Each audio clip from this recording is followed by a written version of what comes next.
Egunon guztioi. Gaurko saio potoloari, luzeari behintzat ekiteko prest gaude, mailan eserita gaudenok. Espero dugu zuek ere gu bezala bardulo ondo egin dagongo zaretela eta saioa gogoz jarraituko dezutela. Gu horretan saiatuko gea behintzat. Kontuan izan da 4 orduko jarduna prestatu dugula, gutxi gora bera, zehaztasun batzuk emango ditugu. Bi zatitan banatuko dugu maingurua. Lehenengo zatian maikideak aurkeztu ondoren bakoitzak 10 minutuko tartea izango du, norberaren gaia aurkezteko. Ondoren atsedena, ordu erdikoa, eta itzuleran solasaldiari helduko diogu. Kalkulatu dugu gutxi gora bera ordu bat erdiak arte edo solasaldian arituko gehala, eta ordu bat erditatik ordubik eta laurden tarte horretan zuen galderei, kezkei, eskaerei erantzuteko tartea izango dugu, gutxi gora bera. Besterik gabe, hizlarien aurkezpenekin hasiko gara, eta gogoan izan zein gairi helduko diogun tarte honetan. Hiztuna, bizi, jakin, erabili, motivaziorako, ezagutzarako eta erabilerarako bide berriak urratzen.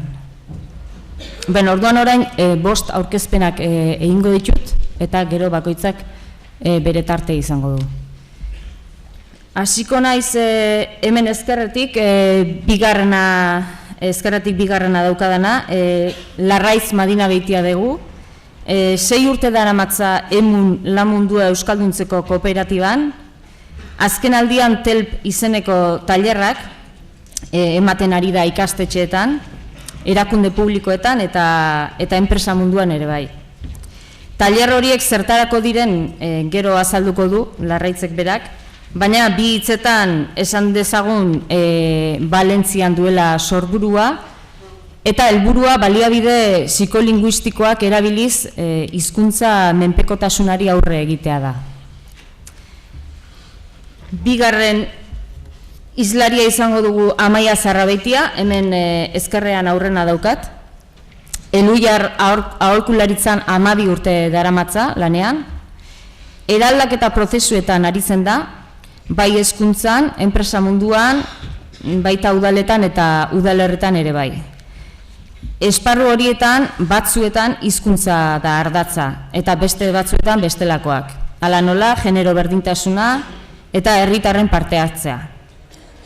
Ulibarri programan 8 urte daramatza teknikari, berritzegunetako mintegietan, HTN-tekin elkarlanean aritzen da, ikastetxeetan zuzenean eta Euskal Girotze barnetegitako teknikariarekin ere bai. Hemen eskuinean Jaime Altuna, Urtsintxa elkartean 20 urte daramatza lanean, Urtsintxa aisialdi taldea da, eta aisialdia eta prestakuntza bi alorrak jorratzen ditu. Prestakuntza diogunean begirale edo tankerako eragileen prestakuntza ari gara. Hizkuntza, soziolinguistika, hiztunaren inguruko gaiak jorratzen dituzte. Hala nola, gazte hizkera, jolasak eta bar. Euskararen erabilera ez formalean jarduten dute. Eta laugarren hizlaria, hemen eskuinean lehendabizikoa, Amaia Antero, Arrasate, Eskoriatza eta Aretxabaletako ikasleak biltzen dituen Arizmendi ikastolan 8 urte daramatza, Bazara egitasmoan. Proiektuak hezkuntza komunitate osoa biltzen du. Ikasleak, irakasleak, bestelako langileak eta gurasoak. Aurre hezkuntzatik hasi eta batxilergoa zein lanbide heziketarako etapetarako planak ditu martxan. Bazara herri eta talde identitatea eraikitzeko proiektua da. Arizmendi ikastolako lanetan hasi aurretik soziolinguistika alorrean jardun du, hizkuntza ekologiaren esparruan besteak beste. Eta nire eskuinean alboan Petra Elser, badira 20 urte euskararekin harremana duela, eta orain dela 3 urte Banaiz Bagara elkartea sortu zuen. Gipuzkoako 8 herritan kolore askotako ekintzak diseinatzen ditu, etorkinak eta euskal hiztunak euskararen inguruan lotzeko. Euskal Herrian jaio ez eta aspalditik euskaldundua denaren hausnarketak entzuteko aukera izango dugu. Eta besterik gabe hasiko gara aurkezpenekin, hemen ezkerrean Larraitz daukat eta Larraitz Madina Beitiari emango diotiza, aurrera, 10 minutu. Kaixo egunon, entzuten da? Bai, ezta. Emunetik nator, 15 urte bete berri ditugu lan mundu euskalduntzen, eta gure Euskara Planetako eskarmentutik argi daukagu zein dan gure helburu edo iparra, erabilera da gure helburu nagusia, erabilera areagotzia da gure nahia. Euskara Planak eta abian jarri eta berehala sarritan esaldi batekin topo egiten dugu, ez? Nola da posible hizkuntza ohiturak aldatzea, ez? Horrekin topo egiten dugu behin eta berriz. Jakin badakigu ez dela bide bakarra ez dagoela hortarako hori konpontzeko, eta bidea ere ez dela argia izango, pertsona arteko harremanekin topo egingo dugulako, ez da? Eta horrekin batera langai izango ditugulako usteak, iritziak, jarrerak, portaerak, eta abar. Hala ere, garbi daukagu erabilera areagotzeko gako nagusia motivazioa lantzia dela, motorra motivazioa izango da. Orduan, hori dela eta urte batzuk diela nolabait motivazioa lantzeko lanian diar dugu nolabait. Motivazio sakonago lantze horretan ikusten duguna da sekulako beharra hizkuntzari buruz hitz egiteko, iritzia kontrastatzeko, besteengandik ikasteko, gure hizkuntzarengandik ikasteko beharra daukagula nolabait pentsamendua garatuz gure jarreretan eragiteko edo. 2003an sortu genuen emunen motivazioa eta jarrera aldaketak lantzeko proiektu bat, lantalde bat. Hortik ezagun da bertako Joxpi Irastorza, duela 2 urte tesia egin zuen motivazioaren ingurukua. Eta nolabait talde horretako esperientzietatik abiatuta eta Bernard Joan Imariren hizkuntza jarreren lanketa oinarri hartuta tailer batzuk sortu genituen. ETM edo Estau Musik tailerrak. Eta duela 3 urtetik tailer horietan horiek ematen diar dugu. Zertarako nolabait euskaldunon kontzientzia pizteko, lantzeko, euskarari buruz jarduteko nolabait. Gure pentsamendua garatuz, nolabait jarreretan eragin ahal izateko. Esatetik egitera dauka lema tailer honek eta hori da helburua. Esatetik egiterako lehen urratsak ematea da gure helburua. Tailer horrekin batera, gure bilaketa hortan genbiltzala motivazioa lantzen, 2003an egin genuen topo altxorra hundi batekin, TELP tailerrekin, batzuk ezagun izango dituzu honezkero.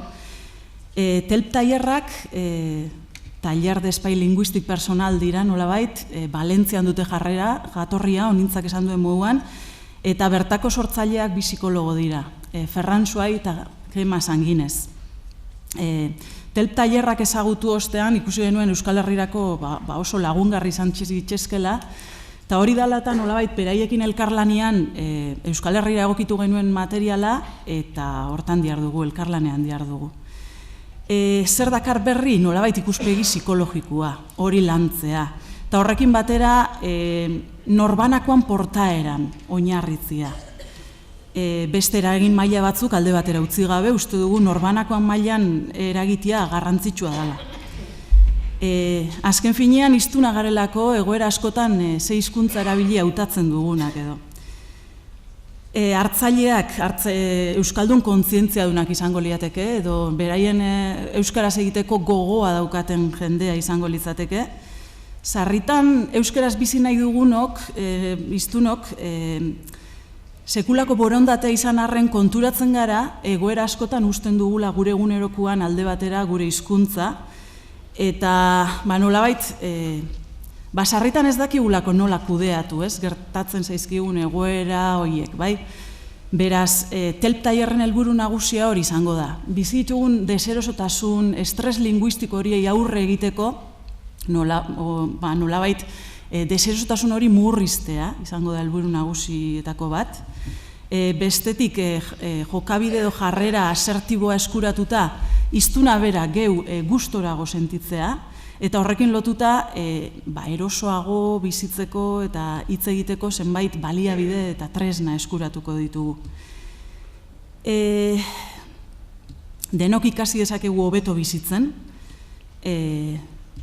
eta hobeto biziko bagara erabileran ere, uste dugu gizarte presentzian ere, pausuak handitu egingo dugula nolabait. Gure ongizatea oso garrantzitsua da, eta deserosotasun horiek murrizteak eta gure hizkuntzan bizi ahal izateak uste dugu ongizatean ere eragina handia izango duela, pertsonon ongizatean. Izan be, hizkuntza ez da bakarrik komunikatzeko tresna huts bat, baizik hizkuntzarekin batera transmititzen dugu nolabait gure identitatea, gure balioak, eta denoi gustatzen zaigu nolabait garen bezalakoak azaltzea besteen aurrean. Aldi berean tailerrak oso baliagarriak dira euskaldun kontzientziadunak elkartzeko, sendotzeko, trinkotzeko, eta denok norabide berean ikuspegi beretik ikuspegi bera lantzeko edo. Izan be hori, hizkuntza hartu emanak, hizkuntza ohiturak aldatu ahal izateko, soziolinguistika klusterrak ere aldaitz proiektuanko ondorioa kontutan hartuta, argi ikusten da nolabait hizkuntza ohiturak aldatzeko beharrezkoa dela nolabait eragile bat izatea gutxienez hartu eman horietan. Beraz, uste dugu tailerra egin duena eragile edo pixkat eragile papel hori har dezakeela nolabait. Euskara egiteko iniziatiba nolabait bere gain hartuko duen norbait, ez? Hizkuntza ohiturak aldatzerako orduan. Ikastetxetan telpugari eman ditugu, eta hortik zenbait hobetu beharreko zenbait kontu botako ditutola dida batian. Batetik, ikusten dugu ikastetxetako komunidadean momentuz nausiki irakasliengan aritu tailerrak ematen, ikusten duguna da komunitateko beste partaideengan ere zabaldu beharreko zera dela. Azken finean, portaera eredu egokiak zabaltzea garrantzitsua da heldu honen aldetik, eta ikasleek asko ikas dezakete imitatzioz gure portaera ikusita. Bestetik kontzientziazio kontuak pixkak eskatzen gaitu. Ikusten dugu irakaskuntzan ere eta beste leku batzuetan ere kontzientzia beharra dagoela, jendea gehiago kontzientziatu beharra dagoela nolabait, eta hausnartu beharra dagoela horren inguruan. Bestetik zenbat eta koherenteago uste dugu hobe dela denon portaera, nolabait azken finean ikastetxe barruan zerbait aldarrikatzen badugu edo zerbaiten alde egiten badugu eta ikastetxez kanpo beste jarrera batzuk zabaltzen baditugu, azken finean eraginkorragoa izango da ikastetxez kanpo egingo dugun hori, eta uste dugu sinesgarritasun guztia galduko duela gure zeregin horrek, ez? Eta hortan be badugu zertan lan egin denok, heldu guztiok. Eta bestetik uste dugu tailerra egin bai, baina tailerrak eskatzen duela jarraipen handia, entrenamentua, eta horri ere nolabait bide eman behar zaiola. Eta bestetik tailerran egindako hori, ikasitako hori, ikastetxean bertan, normalizazioko taldeetan, nola txertatu ere pentsatu beharra daukagula. Nolabait jarraipenen, helburuen jarraipenak egiteko, guneak behar ditugula bertan, ikastetxetan bertan. Eta bukatzeko, hemen foro hau aprobetxatuz, aipatu nahiko nuke imigrazioarekin eta kultura aniztasunarekin lotutako 3 tailer eskaintzen hasi garela irale bidez. 3 tailer berri nolabait hizkuntza eta kultura aniztasuna lantzeko bide emango dizkigutenak. Ederki. Bigarren hizlariari emango diogu txanda, Amaia Zarrabeitia nahi duzunean. Eskerrik asko. Egun ondan hori, eta eskerrak antolatzaile gonbidatzailetik. Lehen honintzak aurkezpenean esan dauen bezala, eraldaketa prozesuak edo aurkeztuko ditu nik, Eluiarren hainbat urtetan gabiltza eta esparru desberdinetan gai honekin. Zer dira eraldaketa prozesuak, nola definitzen ditugu?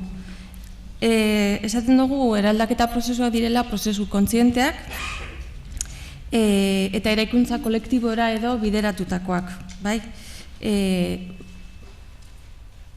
Prozesu honetan norbanakoaren eta taldearen aldaketa eraldaketa gertatzen da, bai? Eta, bueno, prozesu hauen logika edo esango dugu, bizitzaren logika bera edo izango litzakela, gizakion eraldaketa prozesuaren logikan mobiduko gineateke. Esan dudan moduan, Elhuyar aholkularitzak hainbat esparrotan eta gai desberdinetan landu dau eta erabili dau enfoke edo ikuspegi hau. Lehen honintzak esan dau, lan munduan, genero berdintasuna lantzeko, herritarrekin ere bai. Eta gure barruko egituretan ere praktikan ipini dugu eta erabili izan dugu eta erabiltzen dugu. Hezkuntzara pixka zentratuta, hezkuntzan ere hainbat ikastetxetan, eta hainbat taldetan eta pertsona talde ezberdinekin egin dugu lan, kasu batzutan klaustroekin, beste batzutan hizkuntza normalkuntza batzordeekin, inoiz eta oso puntualki ikasle edo gurasoekin ere bai. Egia da batzutan lana sakonago egiteko aukera izan dugula eta horren arabera emaitza ere desberdina izan da, eta beste batzutan gure interbentzioa izan da puntualagoa edo momentu batekoa, bai?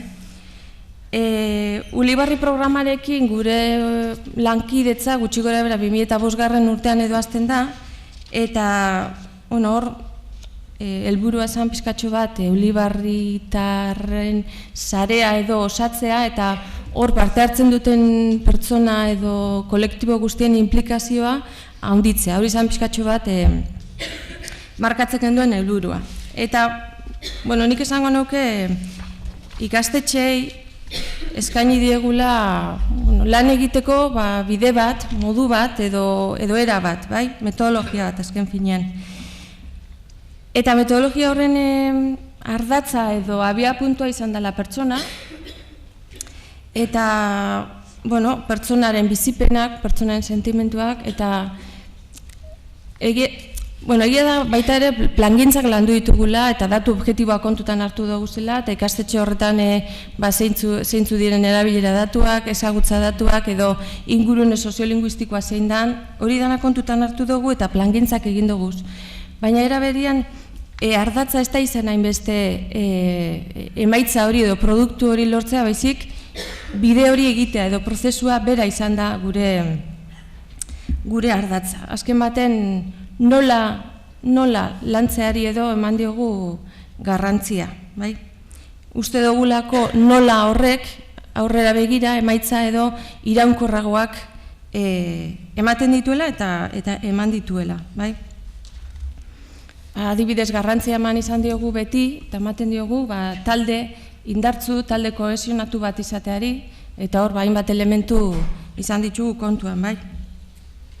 Pixkatxo bat igual talde kohesionatua eta aipatzen dut, eta igual zeintzu dira ezaugarri nagusienak edo eraldaketa prozesuenak.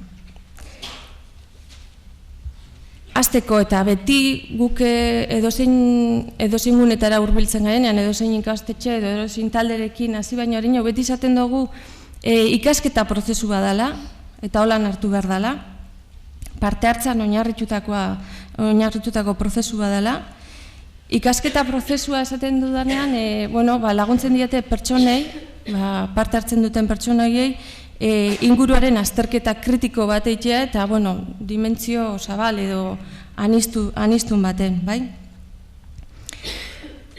Lehena, hasieran esan dut, elkarrekin eraikitzeko guneak edo direla edo prozesuak, gobeto esan da, elkarrekin eraikitzeko prozesuak, eta horretarako beste elementu oso garrantzitsu bada, espazio demokratikoak edo sortzea. Horrek esan nahi dau, azkenean danonitza edo maila berean balio bera izateak, berdintasunean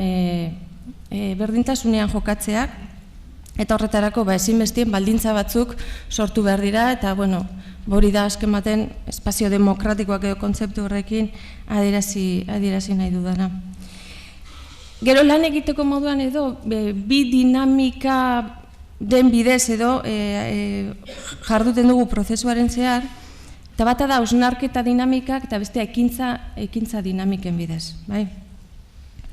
Eta, bi dinamika horren uztarketakin, bazkenean apurka-apurka goaz eraikitzen. Eta gero igual beste ezaugarri bat, prozesuak malguak dira, baina eta egituratuak ere bai. Malgutasunez jokatu behar da, baina era berean egitura baten azpian edo egitura batekin.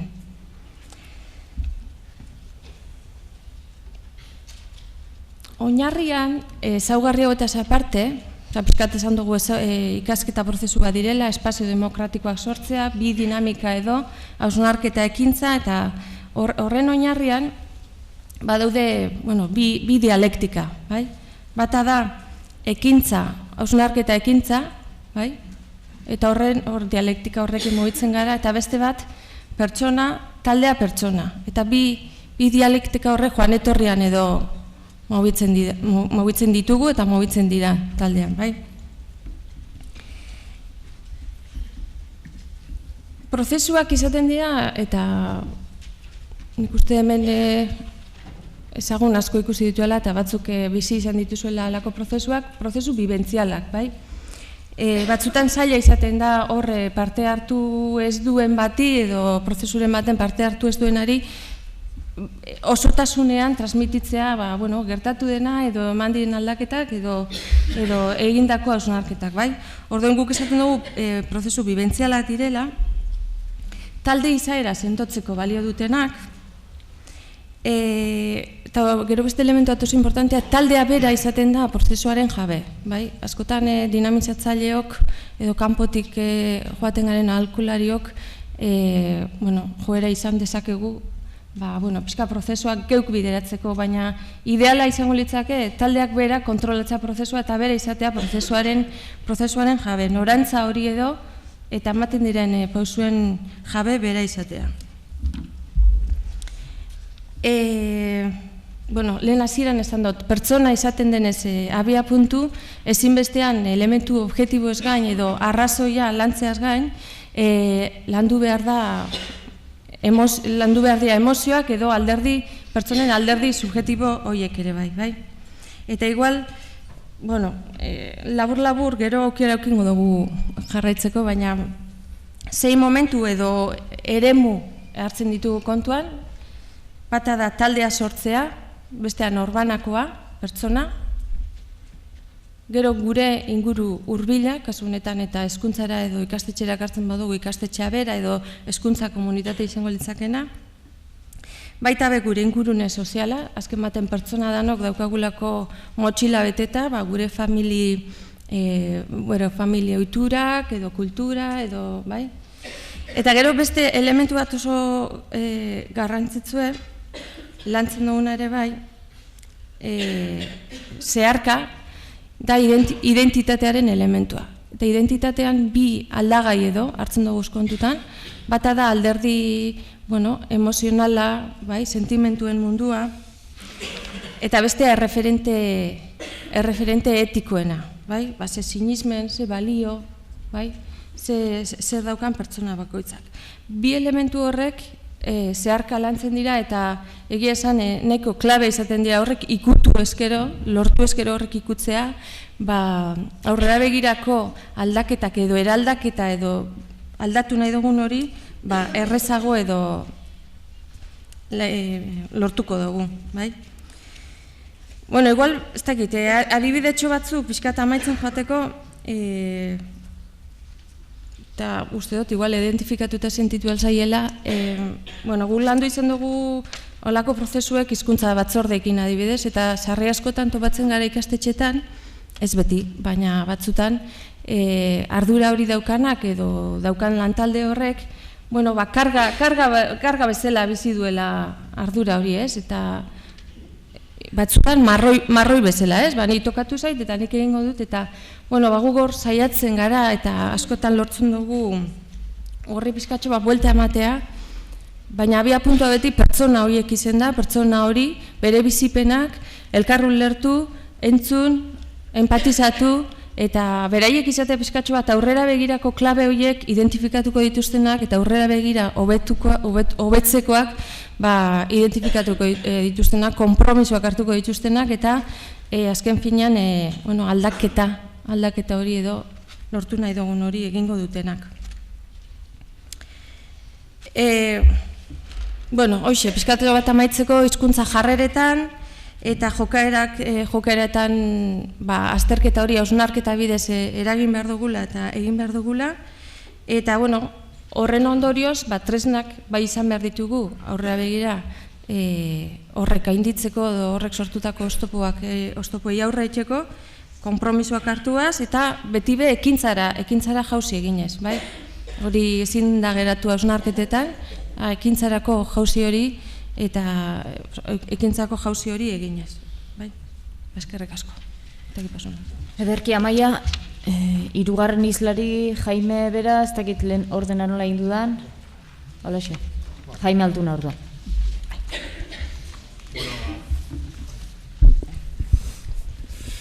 Egunon, eskerrik asko gonbitea luzatzeagatik antolatzaileei, eta eskerrik asko zuei ere, hemen egoteatik adi-adi guri entzuten. Urtsintxa aisialdi eskolaren izenean nator,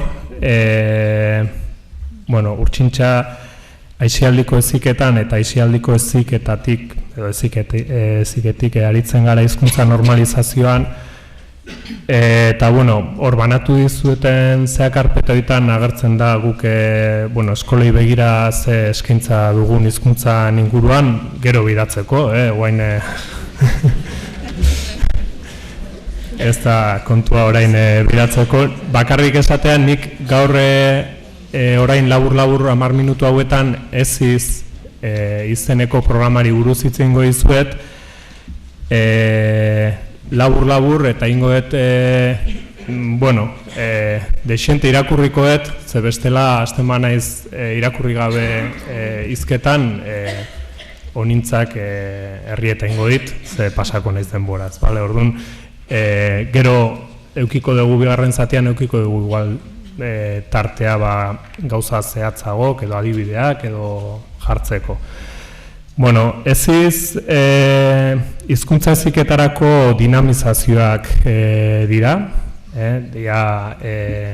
DBH eta lehen hezkuntzako azken zikloko haur gaztetxoei zuzendutako dinamizazio batzu dira, eta programa honen bidez aurre eta gazteak egoera soziolinguistikoaz jabetzea eta eragile aktiboak izaten bilatzen dugu, bai? Norbanakoaren prozesuaren eta prozesu kolektiboaren bidez euskara erabilgarria izatea nahi dugu, edo hobe esan da hiztunek, gazte, kasuntan gazte eta aurre hauek hizkuntza erabilgarria egitea nahi dugu, bai? Ez beraz jarreran lanketa egiteko programa bada. Programa honen bidez usteetan eta gaitasunetan eragiten saiatzen gera. Eta uste, iritzi eta ezagutzan gaitasunetan eragiten saiatzen gera, baina beti ere helburu edo azken helburu garbi batekin edo beti begira erabilerari begira. Hori izango litzateke gure iparra nola baita esateko. Esan bezala eziz batez ere 4 urte daramatzagu eziz batez ere DBH-en lantzen, baina aurten lehenengo aldiz aurten ikasturte honetan hasi gea eziz programaren moldaketa bat indegu lehen hezkuntzako 5. eta 6. mailarako. Baina, garatuena daukaguna da DBH-ko programa. Nondik sortzen da gure hausnarketa eziz programa planteatzeko garaian?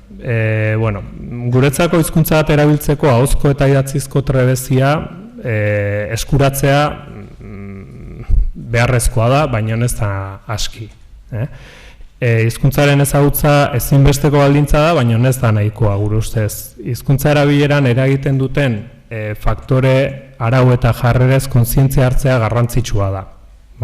Ezagutza gaitasuna edukitzea garrantzitsua da, baina erabilerarako hori ez da nahikoa. Hor dauden erabilera inguruan dauden araua, jarrera, faktoreak eta ezagutzea gure ustez garrantzitsua da. Horratik neraben artean, euskararen erabilera handitzea bilatzen badugu, heziketa linguistiko edo soziolinguistikoa jorratzea bide egokia dela uste dugu. Egokia eta beharrezkoa. Ez izen pixkatori da bilatzen duguna. Euskararen erabileran eragitea hizkuntzaren inguruko hausnarketaren bitartez. Bai? Bueno, talde dinamikan eta guztion parte hartzean oinarritutako metodologian bidez, hainbat gai jorratzen ditugu 12-16 urteko gazteen artean. Aurreiritzi linguistikoak, hizkuntza aniztasuna, euskararekiko aurreiritziak, euskara eta euskal kultura, erabileraren zailtasunak eta aukerak, erabilera handitzeko tresnak, bueno, horiek lirateke igual gai potoloak eta gero hor zehazten juten gera. Bueno, bi helburu nagusi ditugu. Lehenengoa litzateke hizkuntzarekiko jarrerak, balioak eta arau soziala jorratuz euskara erabiltzeko joera lantzea da. Aipatu dudan hauen arte. Eta bueno, hemen agian ohartxoa egingo nuke usteak, iritziak eta aipatzen ditugunean, bueno, agian programa honen oinarri bat hori dalako. Irutzen zaigu euskararen normalizazioan lantzen dian programetan, bueno, azken urtetan bilakaera bat inda eta egiten da, baina orain arte gutxi lantzen zen usteak eragiteko plangintzak. Gehienetan jokabidetan zentratzen ginen. Jokabideak aldatu nahi ditugu, eta orduan, egiten ditugu programak jokabideak aldatzeko. Baina aurre pauso hori egin gabe, iritziak, usteak eta jakin gabe, normalean guri iruditzen zaigu jokabideak aldatzea zaila dela. Orduan, gure ustez, lehen esan dudan, heziketa linguistikoa eta soziolinguistikoa jasoz eta horren inguruan hausnartuz, gaztetxoak nolabait iritziak azalarazten dituzte eta hortikan abiatu gaitezke nolabait ohituran aldaketen eta erabileren inguruan hausnarketak eta plangintzak egiten. Hori lehenengo xedea litzateke. Bigarren xedea hizkuntzaren alderdi ludikoa landu nahi dugu sormena euskeraz bideratuz. Esan bezala gaitasuna garrantzitsua da, eta guk puntu honetan batez ere egiten duguna da, hizkuntza gaitasun, baina hizkuntza gaitasuna landu, baina batez ere hizkera ez formalan bidetik. Horiek lirateke helburuak, metodologian inguruan zerbait aipatu dut, baina guk bilatzen duguna, guk programa guztietan bilatzen duguna saioan erakargarritasuna bilatzen dugu. Talde dinamikan oinarritzen gera eta guztion parte hartzea bilatzen dugu. Batez ere egiten duguna da, hizkuntzarekin jolasteko proposamenak luzatzen dizkigu gaztei, eta hortarako asko erabiltzen dugu abestiak, komikiak, aldizkariak, hizkuntz jolasak, bideoak, olako materiala erabiltzen dugu. 4 moduluetan banatutako 60 orduko dinamizazioak prest dauzkagu, orduan, gutxi gora bera planteatzen duguna, gutxi gora bera, programa oso malgua da eta motzago ere planteatu daiteke, baina 15 orduko dinamizazioak prest dauzkagu ikasturte bakoitzeko. 2 modutan egiten da, izan daiteke kurso guztian zehar 15ean behin ordubeteko saioak eginez, edo egonaldi berezian bitartez. Aterpe batera jun eta 2 egunetan nolabait intensiboki gaia jorratu eta bizipenen bitartez egitea. Edukiei buruz eta gero igual hitz egingo dugu, aipatu dut pixka bat, Bueno, bai esan, programa hau 2008-2009 ikasturtean Debako Institutuan abiatu genula, bertako Debako udalari esker, Debako udalak martxan jarrizun programa hau bertan, eta bueno, 4 urte daramatzagu Deban eziz garatzen, eta bueno, dagoeneko joan den urtean lehenengo mailan hasi ziren gaztetxoak iaz bukatu zuten prozesu osoa egiten. Beasainen eta Ordizin ere bertako instituto eta ikastoletan ari gea programa garatzen. Eta, bueno, esan bezala aurten lehen hezkuntzako bosgarren eta seigarren mailan ere, bueno, moldaketa bat egin dugu programarena, eta bertan nolabait bilatzen nahi gea aurrak hizkuntza sozializazioan agente eragile bilakatzea. Berrizen abiatu dugun programa honetan aurrek beraien herriko hizkuntza egoera ezagutuko dute eta beraien etxekoa aztertuko dute ere, eta nolabait eman nahi diogu aldaketa gauzatzeko estrategiak eta baliabideak aurra hauei.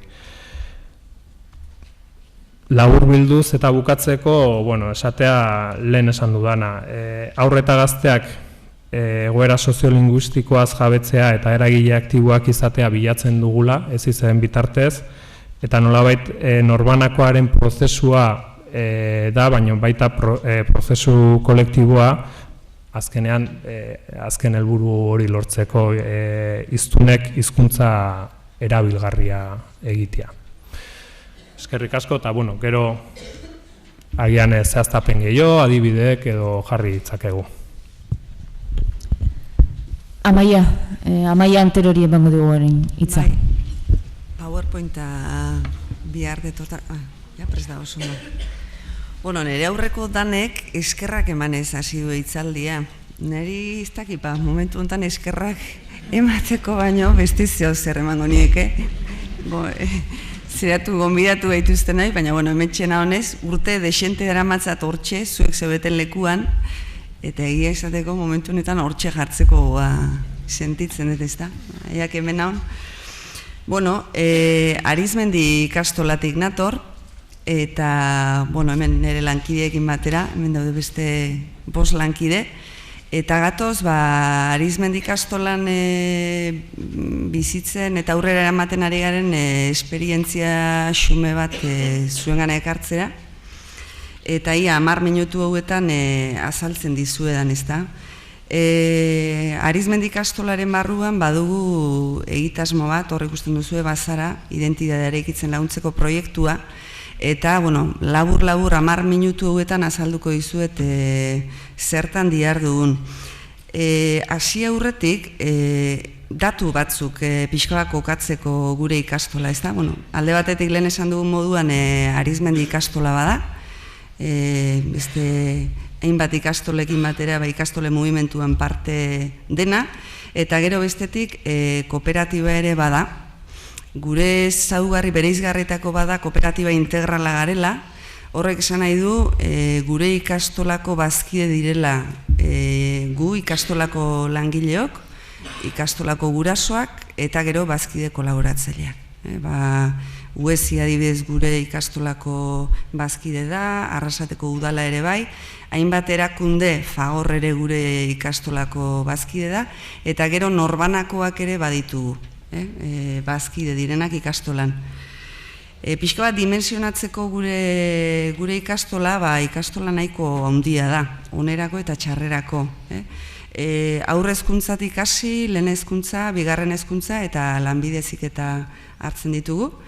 3 herrietan gaude kokatuta, Lehintz Bailaran, Eskoriatza, Aretxabal eta Arrasaten.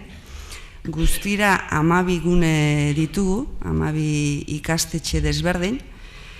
Eta kopuruei dagokionez, begira, 3.000 ikasletik gora ditugu, hor ikusten duzu etapa desberdinetan. Langilei dagokionez 280, 300 langile eskaz gara momentu honetan, eta bazkideak, lehen esan dudan moduan, 3 bazkide mota ditugu. Bazkide kolaboratzaileak, gurasoak, ikusten duzu gehien zuenak bazkide onuradun gurasoak direla, garai batean ikastolako guraso izandakoak eta oraindik ere ikastolako bazkide izaten jarraitzen dutenak, eta gero lan bazkideak. Horiek dira pixka bat gure hezkuntza komunitatea osatzen dugunak. Bueno, hori apur bat kokatzeko ikastola bera. Eta hortik pixka bat salto egingo du ja gure egitasmora, ez? 2004 inguruan gutxi gora bera gogoeta prozesu bat hasi genuen ikastolan. Atzo aipatu ziren hainbat diskursoaren inguruko hainbat gairi lotuta, ez da? Eta abiatu ginen kezka orokor batetik. Hemen gehienok bizidun ez dakit Iñaki Markok esate zuen ondo planteatutako kezka den ala ez, ezta? Baina gure kezka zen, gure ikasleek ez dute euskara dakiten neurri berean erabiltzen, zergatik. Eta orduan, egin genuen 16 orduko tailer bat antolatu genuen, herri eta hizkuntzen ekologia euskaratik deitu geniona, eta bertan parte hartu genuen ikastolako 300 langileok, momentu desberdinetan. Tailer nahiko dinamikoa zen, helburua zen, pixka bat gai batzuk jarri abia puntu moduan eta geure arteko gogoeta bultzatzea hori zen helburua, ezta? Eta orduan kezka horretatik abiatu ginen, baina iritsi ginen beste ondorio batetara, ezta?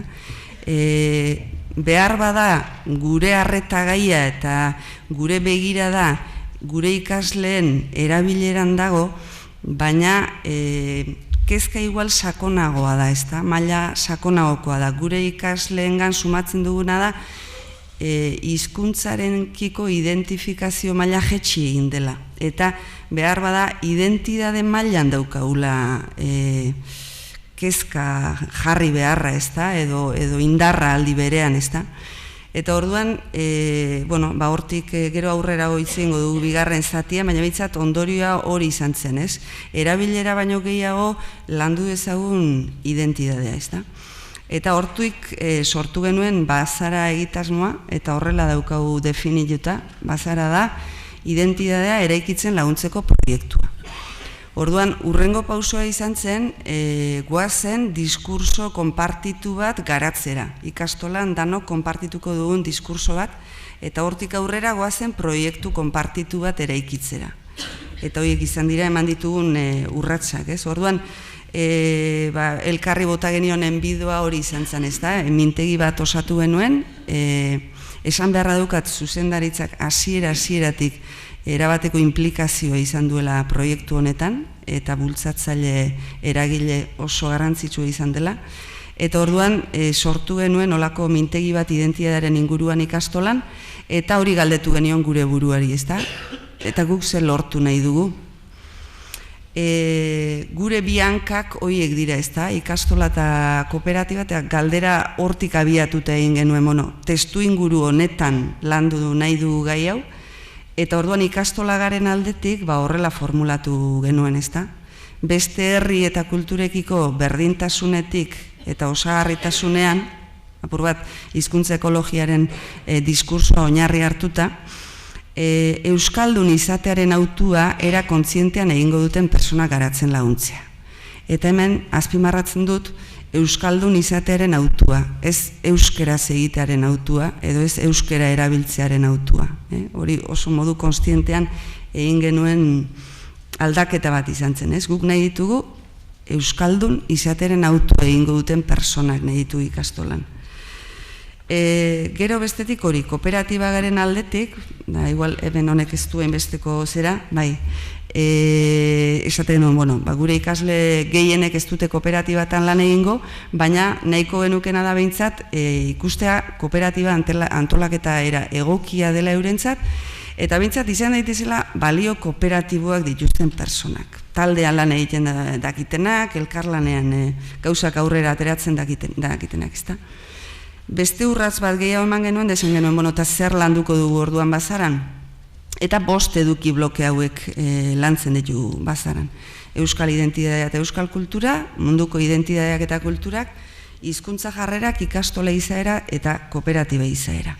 Ez daukat gehiago luzatzeko aukerarik, bigarren zatian zehatuko naiz. Zer egiten dugu orduan? Gure jarduera eremuak hauek dira.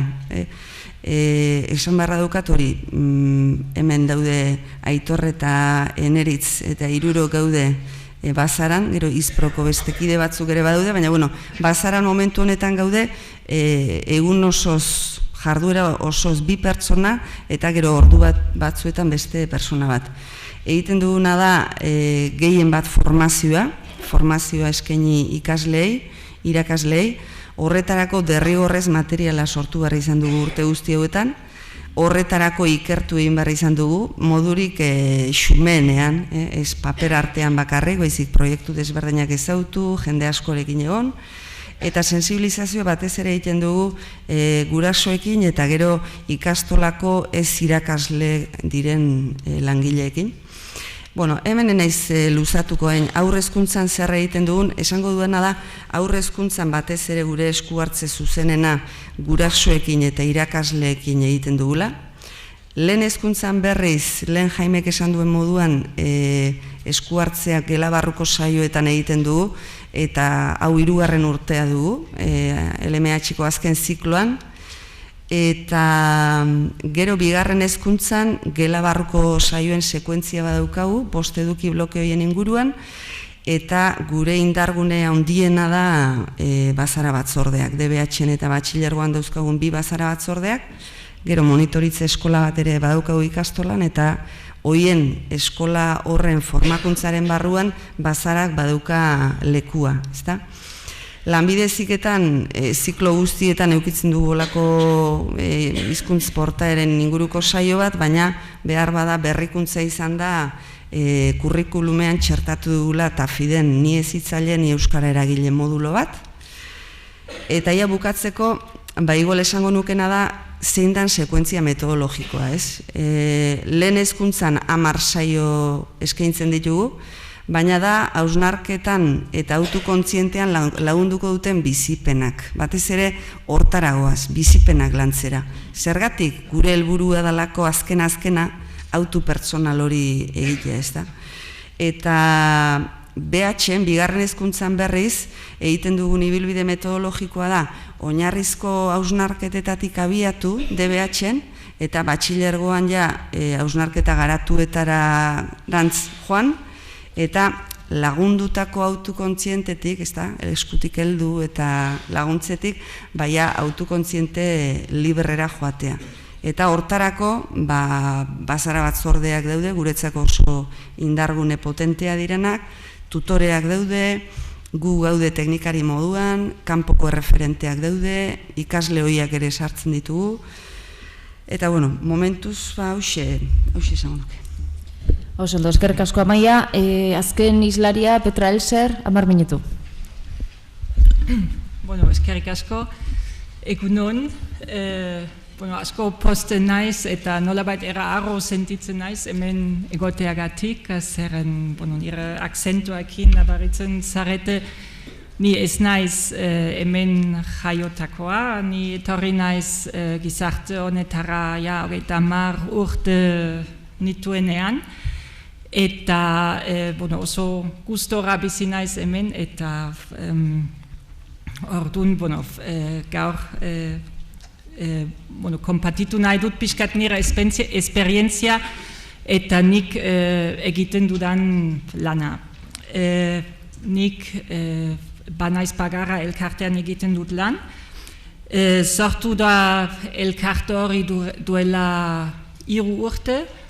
Elkartearen helburua da, batez ere etorkinak, baina baita pertsona erdaldun horok euskeraz bizitzeko aukera emateko.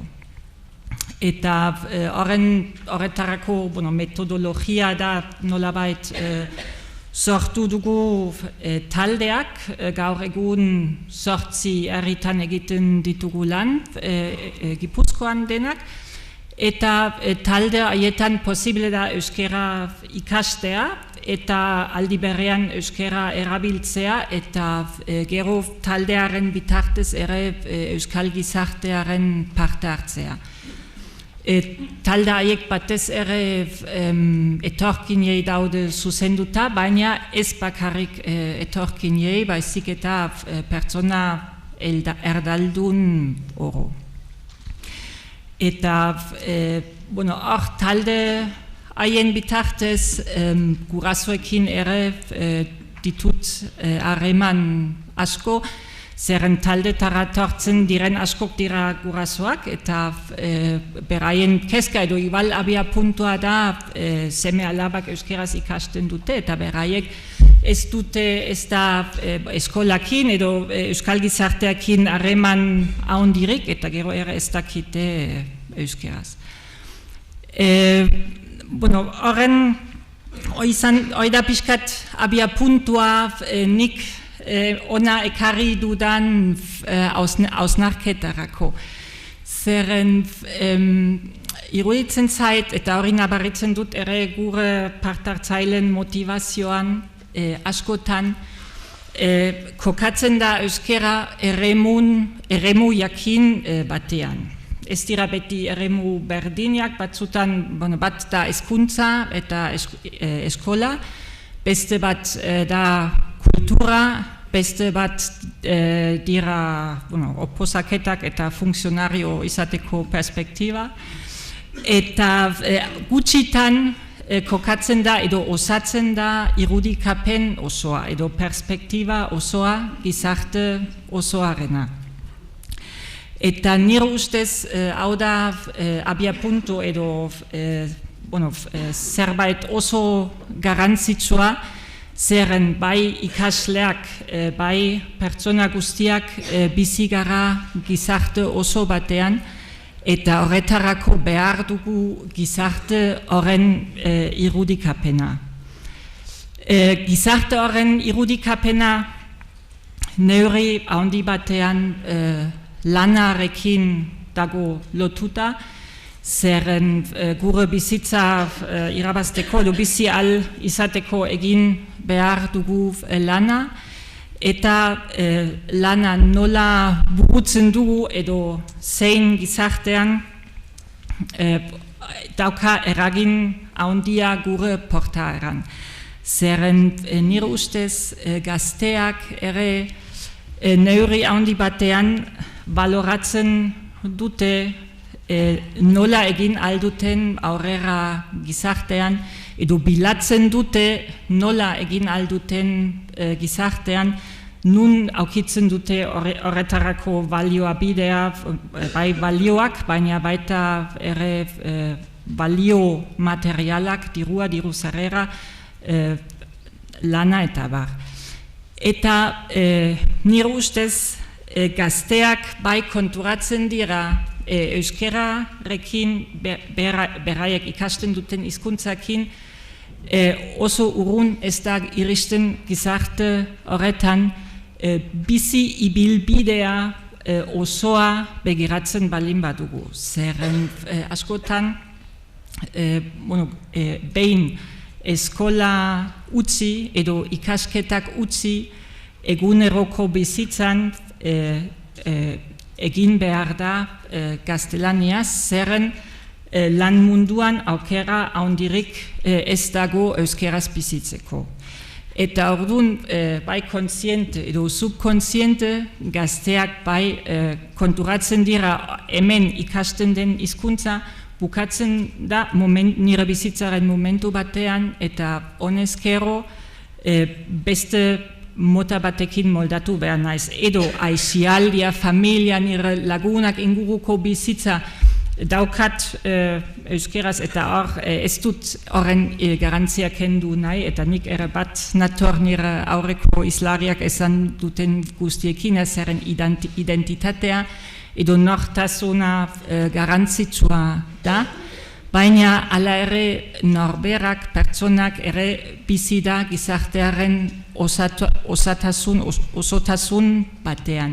Eta norberen identitaterako garrantzitsua da zein gizartean bizi naiz, eta zein hizkuntzan bizi da gizarte hori. Eta horretarako iruditzen zait oso garrantzitsua hezkuntzaren bidea edo hezkuntzaren mezua edo perspektiba gizarte osorako lantzeko, hor ikuspegiak edukitzeko, eta baita pertsona helduak bezala, hiztunak bezala, langileak bezala, baina baita gizarteak berak bere erakundeekin eta euskararen inguruan sortu dira erakundeak euskalgintza bere formatu edo eremu ezberdinetan, hori kontuan hartzea, gizarte bere osotasunan lantzea, eta gaur egun adibidez mugitzen diren aisialdi